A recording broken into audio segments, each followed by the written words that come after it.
Let's burn rubber!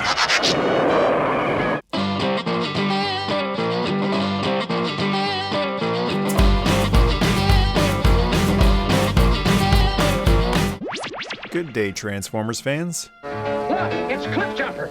Shining the spotlight today on Cliff Jump. That's Cliffjumper. Yes, Cliffjumper. Courtesy of the latest Patreon poll. How have I not done a video on Cliff Jumper yet? Maybe you did, but decided to keep it quiet. When I set out to do this one, I thought we'd be taking a look at a pugnacious little Porsche who would often let his mouth overload his trunk. Don't worry, Megatron. I'll get them after I've taken care of you! But after going through the original Transformers cartoon, I've got a new perception of Cliff Jumper. What I originally thought was just going to be a fun look at a feisty little robot has morphed into a tale of great courage from a bot without a great big body. Pound for pound, with respect to Optimus Prime, I think he's the bravest original Transformer of all. I've had the opportunity to go through a lot of Transformers footage over the past few years doing these retrospectives, spotlights, and histories, and I can't think of a single Autobot who single-handedly charged Megatron and other Decepticons and Devastator more than Cliffjumper did. He'll blow us away if we attack. He'll blow us away if we just stand here. Charge! Too late, Starscream! It's never too late, Autobot. Hey, we were trying to fix that. Clumsy oafs! Come on! We'll fight them to a standstill! You know what they say. The bigger they are, the louder they crash.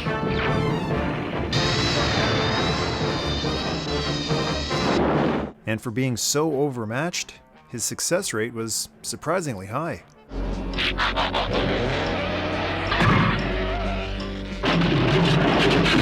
Hey, Devastator! You'll get a real charge out of this!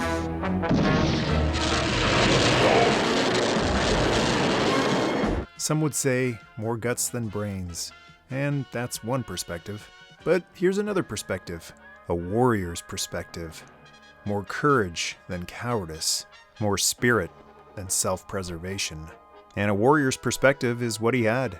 Looking at the tech specs bio on the back of his card, his function is designated Warrior. This was a common designation for some of the 84 and 85 Autobots, like Sideswipe, Sunstreaker, and Windcharger, basically synonymous with fighter, infantry, or soldier. But more than most, Cliffjumper fits the ancient concept of warrior, one who searches not for the longest life, but for the greatest death. And holy lord did Cliffjumper go searching. Some misinterpret it as a death wish, and it can appear so. Reckless, impulsive, which Cliffjumper can be, but he's certainly not afraid of death, and in his own charming way, dares each much larger Decepticon he squares off against to have the cubes to take him out. Cliffjumper! Reply! Are you still functioning? As far as G1 went, none of them, not Starscream, Megatron, Devastator, not even Unicron, were able to get the job done.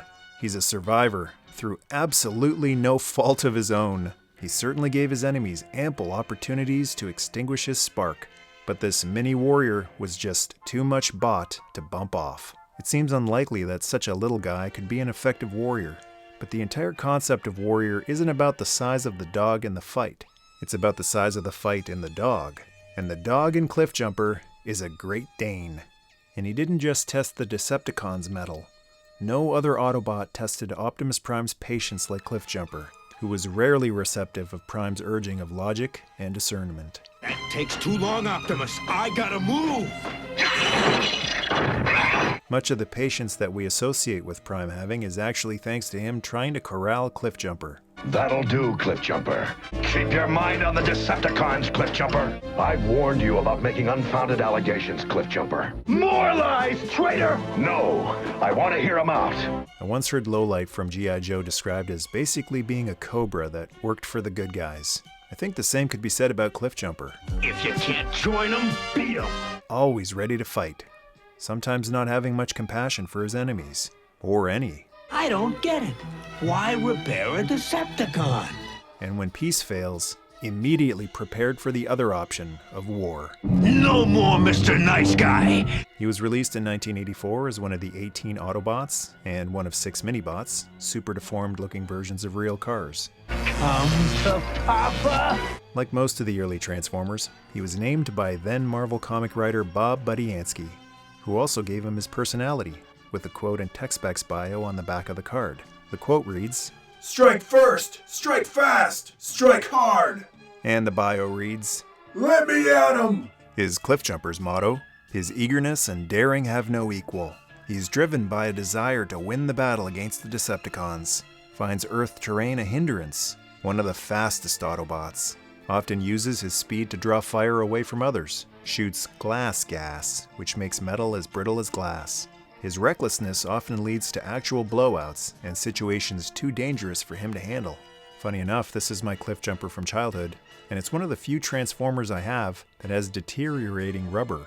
Kinda looks like a blowout. Sometimes not all, or any, of the character traits Mr. Budiansky gave the Autobot or Decepticon in his bio made it into the show. But in this case, it's a spot-on description of Cliffjumper on the animated series. You got it, buddy! It's a little ironic that his name is Cliffjumper, yet in robot mode, he doesn't quite have the same jumping capability as his fellow Autobots.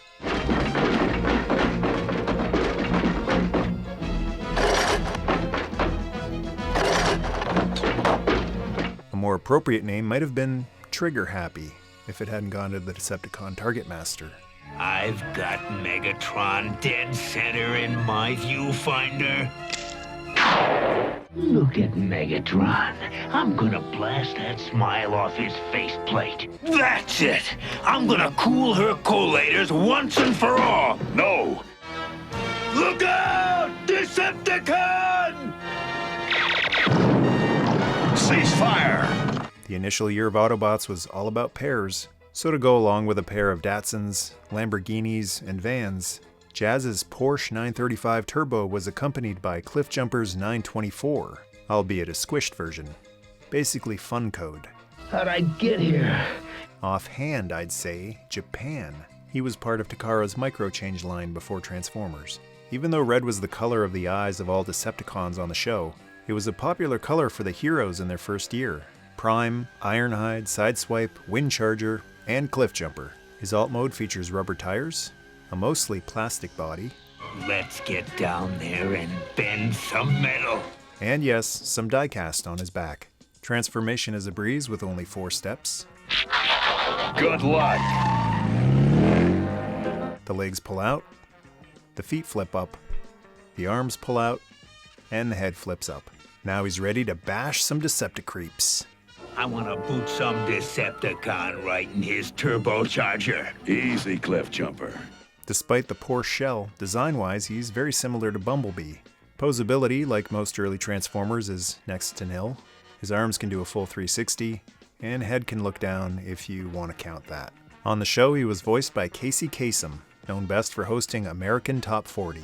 Hello again, and welcome to American Top 40. My name's Casey Kasem, and I'm all set to count down the most popular songs in the USA. I always thought it was a nice little nod to Casey's radio work that they let him do the shuttle countdown in Transformers the movie. 5, 4, 3, 2, 1, blast off! He's one of the more featured Autobots during the first season, and continued to pop up regularly in the second season, despite most of the 84 ArcBots being phased out, with the new 85 Autobots arriving.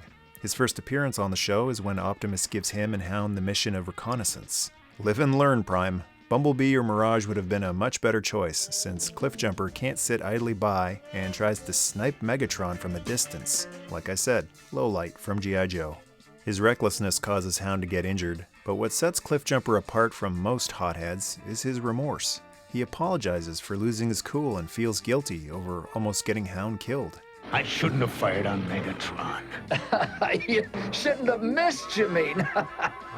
That's Cliffjumper's mission, getting himself killed. It's a rare case of his recklessness putting someone else in harm's way.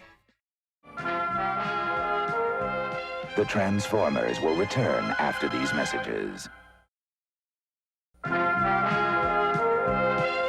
We now return to the Transformers.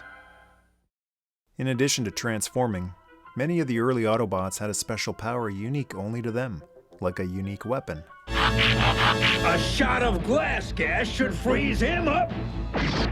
Cliffjumper's was glass gas, a weapon that could turn even the toughest metal brittle so that it could be shattered like glass. Give it the glass gas, Cliffjumper.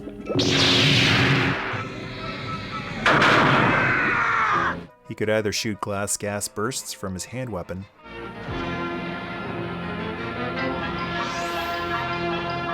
or from a nozzle from the rear of his vehicle mode if he was being pursued by an enemy. Try this! It's a gas! And for the fans of Monkey Island out there, you'll appreciate Cliffjumper's other deadly weapon, insults. He had quite a few great quips throughout the show. You couldn't hit an Autobot with a moonbeam! Missed, beetle breath! The oldest tricks only work on the biggest jerks! One of his other special abilities was revealed during a rescue mission to save Sparkplug from the Decepticons. Activate your depth gauge, Cliffjumper. We've got to know when we're below sea level. 27.7 feet above and descending. His depth gauge was required to know exactly where to burrow underneath the Decepticon base, as well as his glass gas to punch a hole into the underside of the base. We're not only below sea level, we're below the ocean floor, Brawn. Hang a left and straighten out. And while it's not specifically described as a special ability, he seems to have a keener eye than most of his Autobot brothers. Decepticon at 12 o'clock! Spike and Sparkplug are in trouble. They need us. I saw him with my own optics! Since most of his enemies towered over him, he employed his cleverness to best many of them. Okay, Optimus, jump him, now! Optimus Prime, where? And despite his small stature, like his Minibot brothers Brawn and Huffer, he packed a lot more power in his small frame than you'd expect. His featured role is in the episode The Traitor, where he suspects Mirage of betraying the Autobots. I don't know, but it's clear he's a traitor, and we gotta put him out of commission fast! He mentions having a Cybro polygraph at one point. Don't trust him, Prime. My Cybro polygraph is screaming trap! That's either an expression, or he's equipped with an actual lie detector, which might explain his ornery attitude towards most people, since everybody lies. In addition to hurling himself at the most powerful Decepticons, Cliffjumper also hurled himself at things that were stopping the Autobots from taking care of the Decepticon threat, like the force field and changing gears. He launches himself at it and shorts it out so that his teammates can continue with their rescue mission, liberating gears from Decepticon capture. Cliffjumper, no!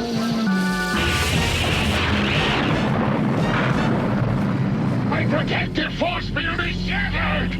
He was one of the few original 84 Autobots that survived Transformers the movie. He almost meets what would probably be a worthy end in his mind at the hands of a monster planet, but is able to escape a meltdown along with fellow 84 Autobots Jazz and Bumblebee thanks to Daniel.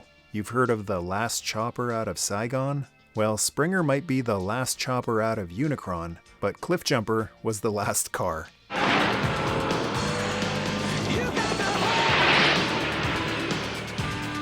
Despite reactions ranging from hushed silence, to shock, to fear, something tells me Cliffjumper wasn't rattled in the least by the Chaos Bringer. Huh? Yeah, right! Despite surviving the movie, Cliffjumper was phased out and didn't appear in the third season of Transformers. The other place he did appear, though, was in the Marvel comic, penned by the man who named him and created his personality, Bob Budiansky. Unlike the show, though, which was a half-hour long and 5 days a week, there's only so many panels in a single comic book that only comes out once a month. We won't be staying that long! As on the show, he arrives on Earth aboard the Ark with 17 other Autobots, and as on the show, he's a handful for the Decepticons despite his small stature. He's able to single-handedly ward off an attack by Starscream and Thundercracker with his glass gas. From then on, he's just a background character, popping up occasionally but never getting to do anything substantial. He did get a moment of glory in print, though, in the 1984 Marvel storybook, The Great Car Rally.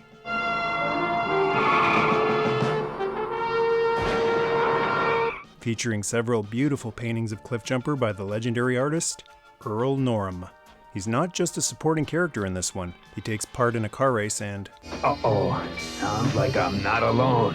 thanks to evading several attacks by Decepticons along the way, and a little help from Optimus Prime at the finish line, he wins the whole thing. Nice to see the little fella happy for a change. And the spotlight cast firmly on himself for once. And that's a look at 1984 Autobot warrior Cliffjumper. A great reminder that it's not the size of the Porsche in the fight. It's the size of the fight in the Porsche. Good work, Cliffjumper. You can depend on me, Prime. Thanks for checking it out. And thanks Patreon Tribe for giving this Porsche with Panache your vote of confidence, as well as this channel by being a member. If you'd like to join the Patreon Tribe, visit patreon.com/MichaelMercy. We're nearing 200 Patreon exclusive videos, available only to Patreon Tribe members. Give the like button a shot of glass gas. Feel free to share with your fellow Transformers fans. And to join the tribe, charge subscribe. I have just one thing to say to you.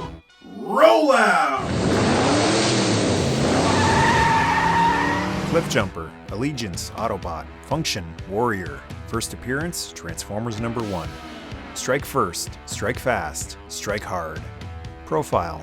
Let me at him, is Cliffjumper's usual response when the Autobots embark on a mission. His eagerness and daring have no equal among the Autobots. Optimus Prime knows this gung-ho trait is an expression of Cliffjumper's burning desire for vengeance on the Decepticons. Although he takes his work very seriously, Cliffjumper is full of good-natured bravado while he's doing it. He doesn't actively dislike Earth, but he considers its rough, uneven terrain a hindrance to his effectiveness, and too often is carelessly destructive. Often he is on the receiving end of a lecture from Optimus on caution and the protection of Earth and property. Abilities. Cliffjumper is one of the fastest of the Autobots. In his automobile mode, he makes a particularly effective target for drawing fire away from other Autobots, a job he relishes and seldom gets hurt doing. He can fire projectiles with what he calls glass gas. On impact, this gas disrupts the microscopic crystalline structure of most metals, temporarily making the metal as brittle as common glass. Weaknesses. Cliffjumper is prone to literal blowouts in his automobile mode.